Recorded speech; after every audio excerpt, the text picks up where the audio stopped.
Do you think that role is going to help prepare you when you're coming back on the field now? Yeah, I think so. It was an opportunity to kind of study the game from a different lens, and I think I grew from it for sure. The past couple of weeks, just what have they been like having to watch overall? Just how difficult was it? Offensive line, or just how difficult it was? You being out, just what was that like? It was tough. I hate being out. Like I said, I love this game and I love to play. But it was at the same time, like I said, it was a blessing for me because now I can appreciate the game a lot more. I definitely don't take it for granted. I was starting to take practice for granted, and not that I didn't come out here with energy, but now I've got more of a desire, more of a drive to want to get better every day. Were you worried at all that you might be out for longer than it turned out, or?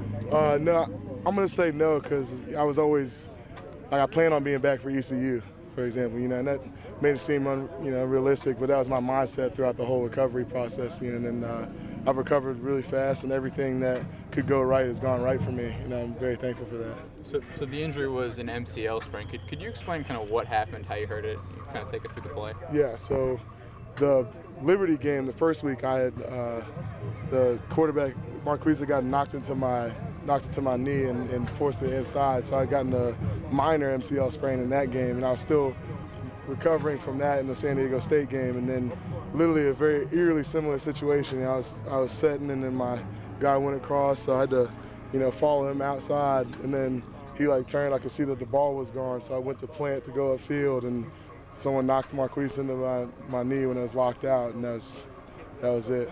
Can you talk a little bit about how the offensive line has played while you've been out in your absence? I'm really proud of them. They really stepped up when they needed to, especially in that Clemson game. Like I said, it was a very hostile environment. You got the best defense in the country, one of the best defenses in the country, and they stepped up and played well. We still gave up some sacks, and then there was things to improve, but they improved a lot in these last couple of weeks, and I'm excited to get back in with them.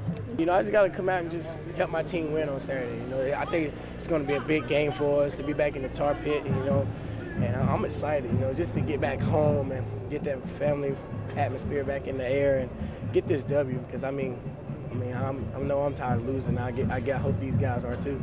So TJ Thorpe has touched the ball 4 times since he's come back, 2 touchdowns. What does it mean, a guy who's been through so much adversity?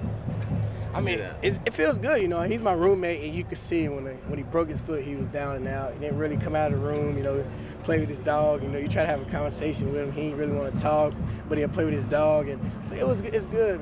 He's finally moving up. He's back in the rotation, and he's scoring touchdowns. That's why I told him this summer, I'm gonna get you some touchdowns. Just I put the ball in your hands, just dominate and do what you do best with it. And I know he's excited, just to be back having fun, because it's just been him and his little puppy for a long time. What's his dog's name? His dog's name's Diesel.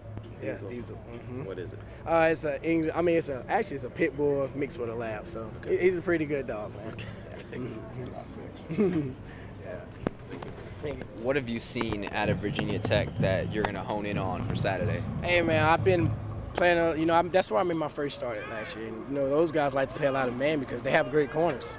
They have great corners. And, I'm going to just have to take advantage of the one-on-one coverage, one-on-one man-to-man, And we just got to go out and play kind of on the football, move the chains, compete the ball on third down, and just play our game and do what we do best. Now, in the last couple of weeks, when teams have gone bump and run and pressed up on man coverage, Matt Collins has been one of the recipients downfield. Should we look for him this week? Hey, man, you always should look for Matt Collins, because if you don't, your eyes are going to be just flash away. And I didn't know that. I kept looking back at the replay of his touchdown. It's unbelievable the way he just leaped over the guy. And, man, he's an awesome football player. A lot of people slept on Mac, but I'm pretty sure people are starting to get who his name is in the ACC. And to have a guy like that on your end, that believe in confidence. And you can throw the ball probably like 5 feet out of bounds. He'll probably still catch it inbounds. That's how good Mac Collins is, and I'm glad to have him.